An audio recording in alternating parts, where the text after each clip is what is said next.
Hey everybody, Scrap and Salvage here. It's been a busy couple of weeks with the estate sales we've been running. However, had a chance to get out and find a couple things. Let's show you what we found. So this is kind of a small assortment of goodies here. A couple of these things I found in a dumpster. A couple of things that I'm consigned to sell for other people at this estate stuff. And a couple of these from an estate sale. Found this giant sized Northern Snow can in actually a dumpster the other day. Thought that was kind of cool. Got a couple of these in the collection, but that was kind of a fun little find.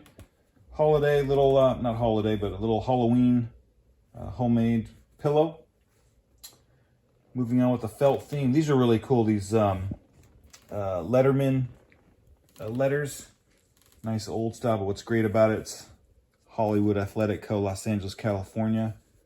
Really good condition. A lot of times these have a lot of moth nicks in them, so these were well kept. CC, cross country possibly, but also Hollywood Athletic Co. And this one as well has some of those moth holes, but nonetheless, fun stuff there. This was one of a cool little finds. It's this, there's real harmony in our shirts, socks, and ties for schoolwear. It's H.G. Carson & Co., the big store, Greenfield, Mass. And this young guy's playing the ukulele with a Harvard pennant in the background. Not 100% what this is. It's like on a photographic plate or it's projected, but thought that was a cool little piece. Have a couple of these little license plates. You know, I'm not sure if this is something it's like a work in the city or it's a bike plate. I would think Culver City and Santa Monica's in California, you'd have a regular normal plate if it was for a motorcycle, but maybe it's like a worker's permit plate. Not sure, but if you know, let me know in the comments below, please. Or it's a bike plate, but usually those are a little smaller. Selling this silver out of an estate that we had. I just figured we'd pull it and sell it that way. But has some hallmarks on it. Pretty dang heavy.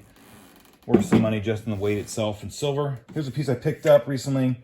Cool, like studio pottery. Fortunately, there's no name on it, but love the color. Nice little fruit bowl. This piece is 1800s piece of German pottery. This does have some value. Selling this for an estate, hand painted, made in Germany. The lady had it appraised by Sotheby's back in the 90s. They said it was between like $700 to $900. So hoping that price has gone up since then, but you definitely have to find a specific market for that kind of collectible these days, in my opinion. It's cool little artists, little what do you call these guys? Doll, mannequin, figure. Little artist figure for painting and drawing and different things.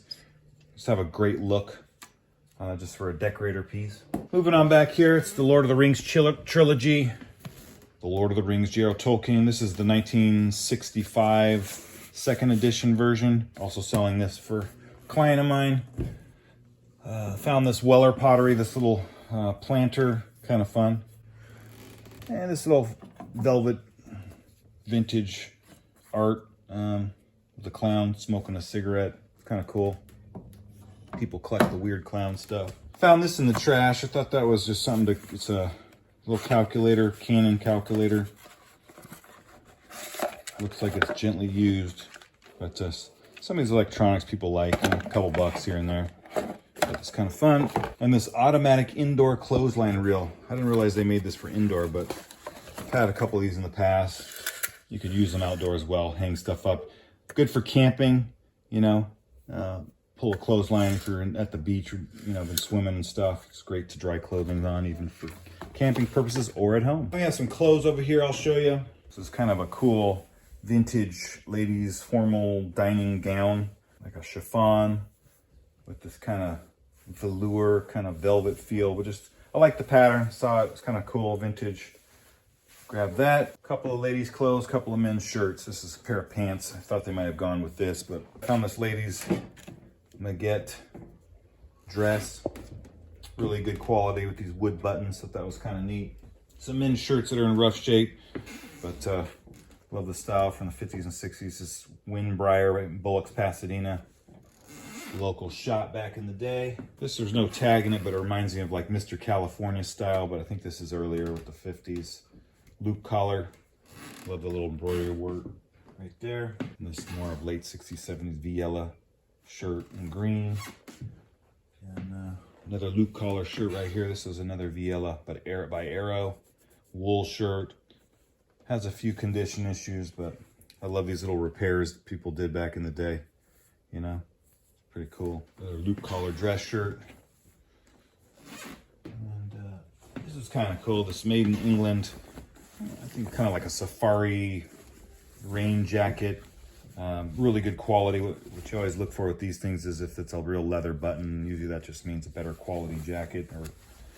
And that is. And last but not least, this cool mohair and nylon wool sweater. Green was a theme on this pick. SKM Penguin, so Seattle Knitting Mills. 10% imported wools, 40% fine mohair, and 20% nylon. That's pretty cool. So yeah, so this was the haul. And thank you again for watching, and we'll see you next time.